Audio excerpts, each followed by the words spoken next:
నా అనుమానం ఏంటి మీకు, మీ ప్రభుత్వానికి?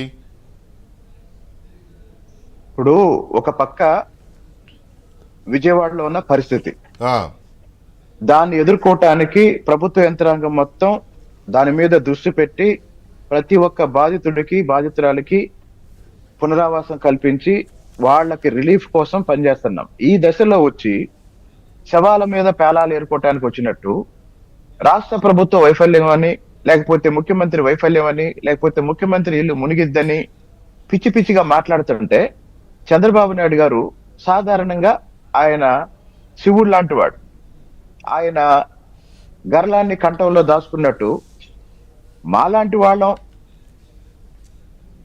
ఆగలేకపోతున్నాం, కానీ ఆయన అన్ని కడుపులో పెట్టుకొని రాష్ట్ర అభివృద్ధి కోసం శాంతి భద్రతలే పటిష్టంగా ఉండాలన్న ఏకైక లక్ష్యంతో పనిచేస్తూ ఈ అరాచక శక్తుల్ని చట్ట పరిధిలో ఏ విధంగా కంట్రోల్ చేయాలని పనిచేస్తూ పోతుంటే, ఈరోజు చంద్రబాబు నాయుడు గారు చాలా స్పష్టంగా చెప్పారు, ఎవడైతే అమరావతిని శ్మశానం అన్నాడో వాడిని అక్కడే పూర్తి చేద్దాం అన్నాడు. అవునవును, ఎవడైతే అమరావతిని శ్మశానం అన్నాడో వాడిని అక్కడే పూర్తి చేద్దాం అన్నాడు.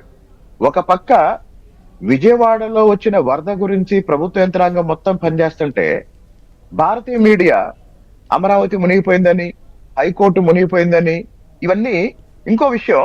ఒకవేళ నిజంగా అమరావతి మునిగితే మరి అమరావతిలోనే నీ ఇల్లు ఉంది కదా, తాడేపల్లిలో నీ ఇల్లు ఎక్కడుంది?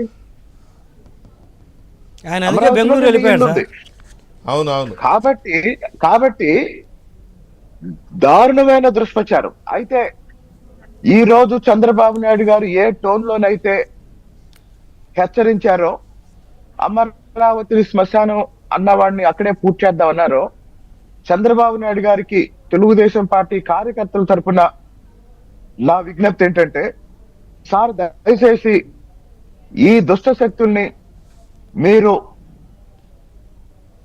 ఏ మాత్రం క్షమించకుండా, ఉపేక్షించకుండా తీవ్రమైన చర్యలు తీసుకోండి. ఎందుకు అంటే దాదాపు ఈ ప్రభుత్వం వచ్చి ఇంకా 3 నెలలు కూడా కాలేదు. ఒక నెల రోజుల క్రితం ఏమన్నాడంటే రాష్ట్రపతి పాలన పెట్టాలన్నాడు.